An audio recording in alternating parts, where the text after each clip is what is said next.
right, for this pattern, we're going to need to have your little tab for hanging. And then you're going to need to have your outside fabric cut on the pattern piece on the fold for your long piece.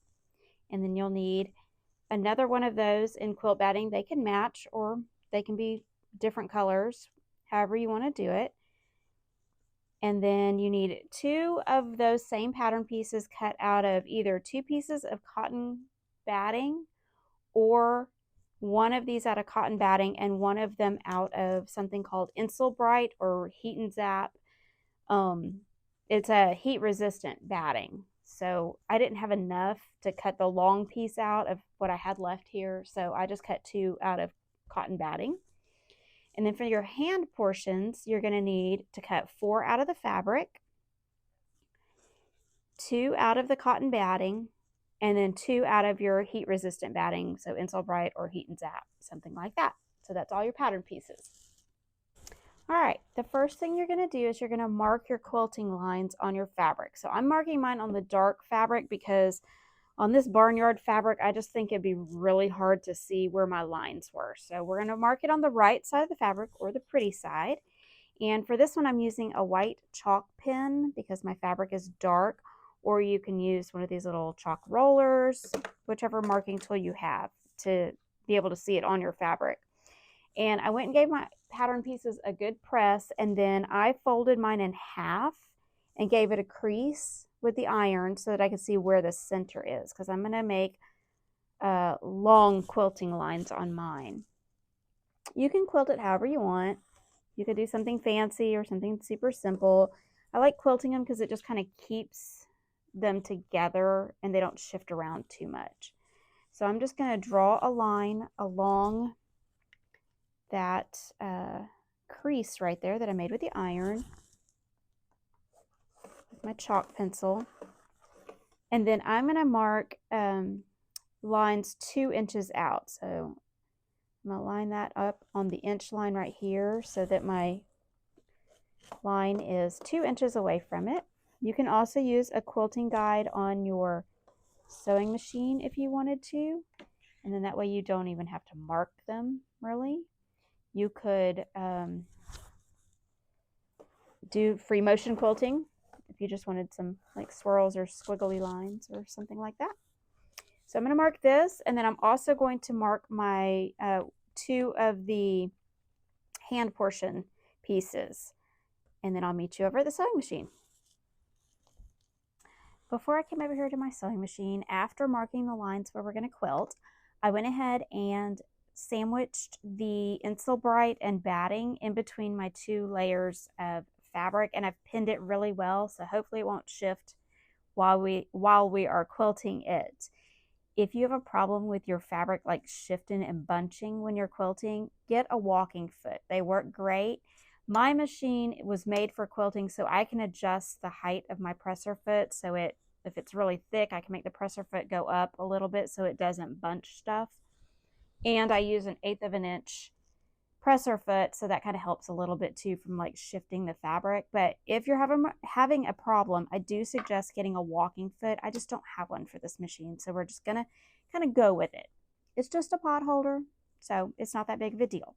So I have sandwiched my 2 hand pieces with 2 layers of fabric and a layer of quilt batting and a layer of the Bright, and pinned it all over. And then I did the same for my big long piece. So I did the quilting lines going down, and then I have pinned it all together. And as you can see, my cat is going to join us. That's Mr. Cat is his name. So he's going to join us and be our supervisor today. But as you can see, some of my batting is sticking out. When you cut batting, you may want to cut it just a little bit bigger than your pattern piece, and then that way you can go back and trim it. It's okay. I'm going to end up trimming that off, so it doesn't have to be perfect. So we're going to sew along these quilting lines.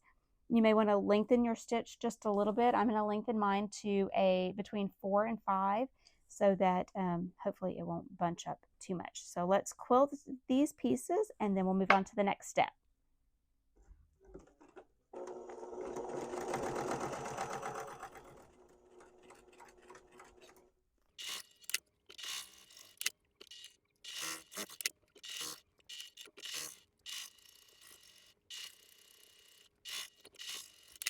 All right, the next thing we're going to do is we're going to sew our little tab that we can hang our pot holder with. So this is basically just a 4" by 2" strip of fabric, and I have ironed both the edges towards the inside and then folded it in half again and ironed it. And I'm going to sew each side at 1/4 inch seam allowance. Not 1/4 inch, I'm sorry, 1/8 inch seam allowance.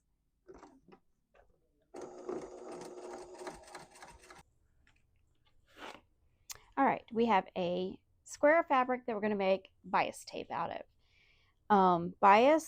The bias is the diagonal of the fabric. So when you cut the grain straight across, it doesn't have much give or much stretch. But when you stretch it on the bias across the diagonal, see, it has a lot of stretch to it, even in a woven fabric.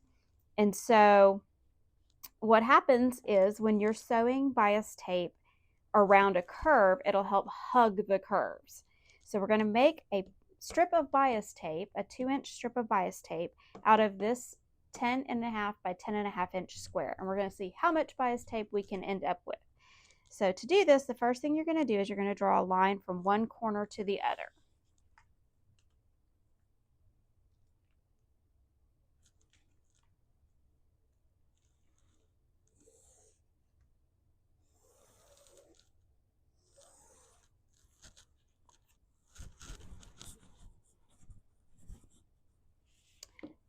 Okay, one thing I like to do before I cut this is I like to label my sides. So you want a marking on this side and the opposite side that will match so that you know that those two go together. So we're going to put a little X on this side and a little X on this side.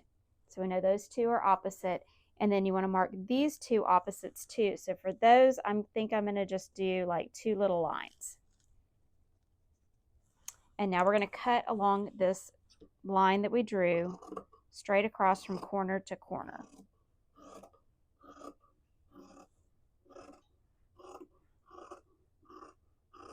You can cut that with your rotary cutter. I'm just not on my cutting mat, so I'm just using my scissors.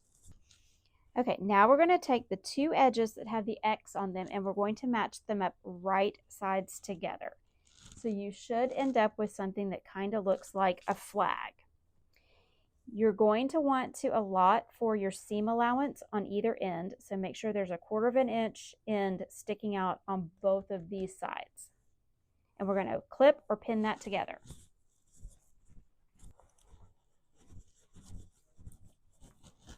Okay, so we're going to clip these together so that they don't move while we're sewing them, and then we're going to go sew at 1/4 inch seam allowance across this side. All right, after I've sewn my 1/4 inch seam allowance, I took it over to my iron and I pressed this seam open. So now we're going to draw lines across at 2" intervals, and you're wanting it to go long ways, not this way. Okay, so we're going to take our ruler and our marking pencil, and I may have to go get a darker color because I have a white pencil on there. I'm going to use this one. This is an air erasing marker, so it'll just disappear eventually. And I'm going to mark lines 2 inches apart all the way across. So once you have that first line measured, then you can line up your ruler with that line and go over 2 inches and draw another line. And I think we can get one more on here.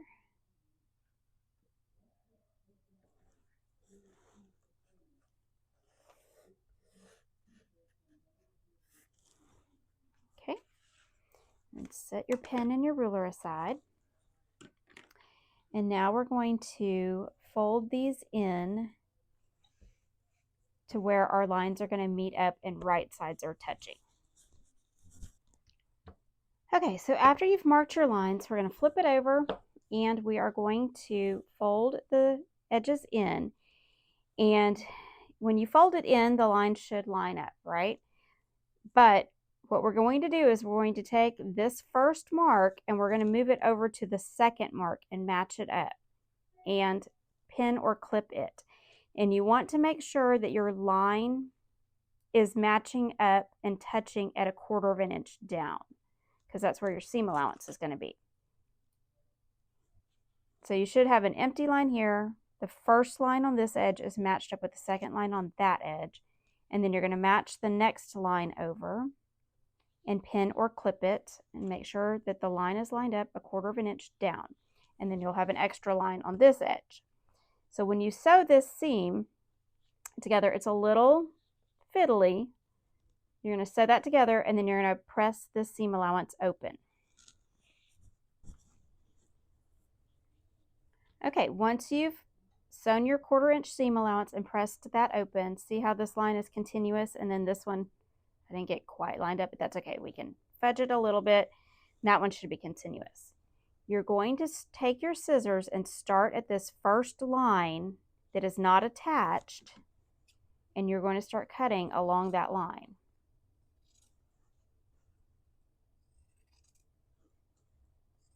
And you're going to go slow and make sure you're only cutting through one layer of fabric at a time, and just keep cutting along that line. And your bias tape will magically unroll.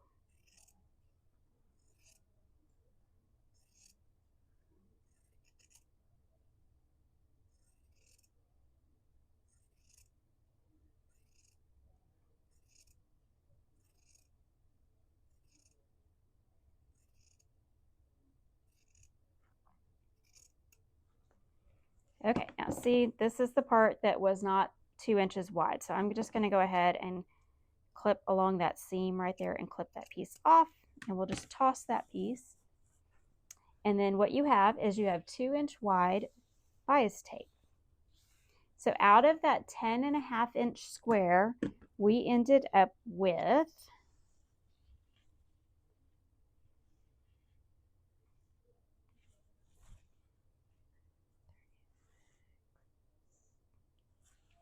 out of that 10.5 inch square, we ended up with 40 inches of 2 inch wide bias tape. So I will put a little chart together so that you can kind of calculate out how big your square needs to be to get the appropriate amount of bias tape for your project. Now all you have to do is iron this in half this way. And if you want double fold bias tape, fold the edges in and then fold it in half again, and you'll end up with 1/2 inch wide bias tape. You can also use a bias tape maker. All right, now that we've made our bias binding, we've taken our 2 inch strip of bias binding and we have folded it in half long ways and pressed it with a seam. We're going to use that to bind the tops of our pockets. So you're going to cut one end off and make it nice and straight. And then you're going to clip that along the top edge of one of your pockets, the straight edge at the top.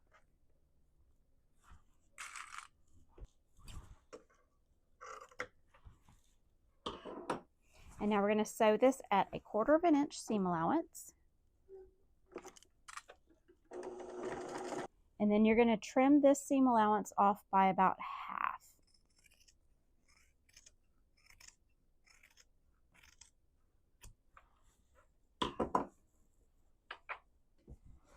And then you're going to push your bias tape up and you're going to fold it over to the back, and it should just go past this stitching line where you just sewed. So you want that folded edge to go just past that stitching line so that we can stitch in the ditch and catch it from the other side. So clip that down all the way across. And then from the front side, we're going to stitch where those two fabrics met up. So right where in this seam where you sewed before, you're going to do what's called stitch in the ditch. And so right along that stitching line from earlier. And you can feel from the back side to make sure that it's going past that stitching line so you'll catch all of the edge of your bias tape in there. And then if you turn it over and look, make sure you caught it all down in there, and then it looks nice and neat and tidy from the front. And now it's time to add our pockets onto our long piece. So I just took our little tab and I basted it on the center of one of the short edges on the back side. So you're just going to match this up. You're going to clip all the way around, and then you're going to baste it at 1/8 of an inch all the way around. Okay, now we're going to add our bias binding. I have basted the hand pockets on both ends. So there are ways that you can connect this at a diagonal once you have it clipped all the way around. I'm not going to do that because it's kind of tricky and not very beginner friendly. So I just fold the end in just a little bit so that you have a nice, neat folded edge here on the end. And then you're going to just match up the raw edges and clip this all the way around. You can start your bias binding here on the end. You could start it here in the middle of the long side. It doesn't really matter. So you're just going to clip this all the way around. Now the reason why you use bias binding is if you have something with a curved edge, because it's a teeny little bit stretchy going on the bias, it's going to help hug around a curve. Something like this pot holder, you could get away with just a 2-inch wide strip on the grain because the curve's not that much and there's not very many curves. And it's a pot holder, so, you know, nobody's really going to be looking at your binding skills all that much. But if you had something that was really, really round or circular, you would definitely want to use bias binding on that. So I'm just going to clip this all the way around, and then we're going to sew it at a 1/4 inch seam allowance.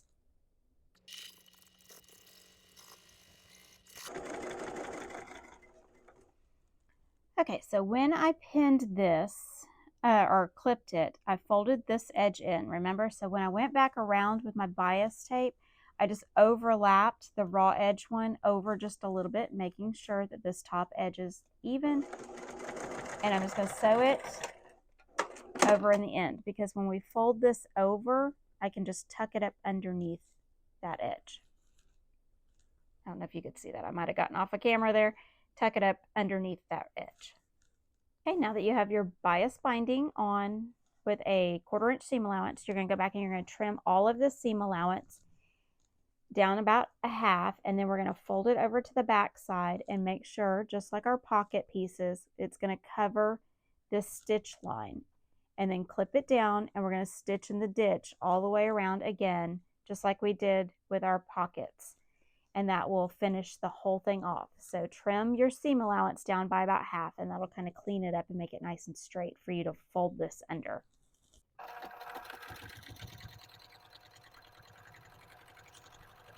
All right, once you've stitched in the ditch all the way around, go around and check and make sure it caught everywhere. Mine didn't catch right there, but that's okay. I went down this way where I started just to catch that in. But if it didn't catch it on the back side, you can always just kind of refold this over and then stitch in the ditch again on the front.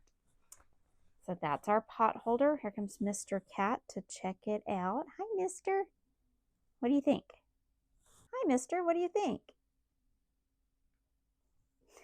All right, our pot holder is all done. It's a nice long one, so that if you're grabbing something like a Dutch oven or a casserole dish, you won't risk burning your wrists. And you've got a couple of layers of Insul Bright and cotton batting in there so that you can pick up hot pots and not burn yourself. So I hope you enjoyed this tutorial. Be sure to follow us on Instagram and TikTok at By the Bay Bag Co. for more easy and quick tutorials. And be sure to check out my website, bythebaybagco.com, or my PayHip website, payhip.com/bythebaybagco, for all of our PDF download patterns. They're all written to be super quick and easy, ADHD friendly, short attention span friendly projects. So I would love to see you in the next video, and stay tuned to see what comes up next.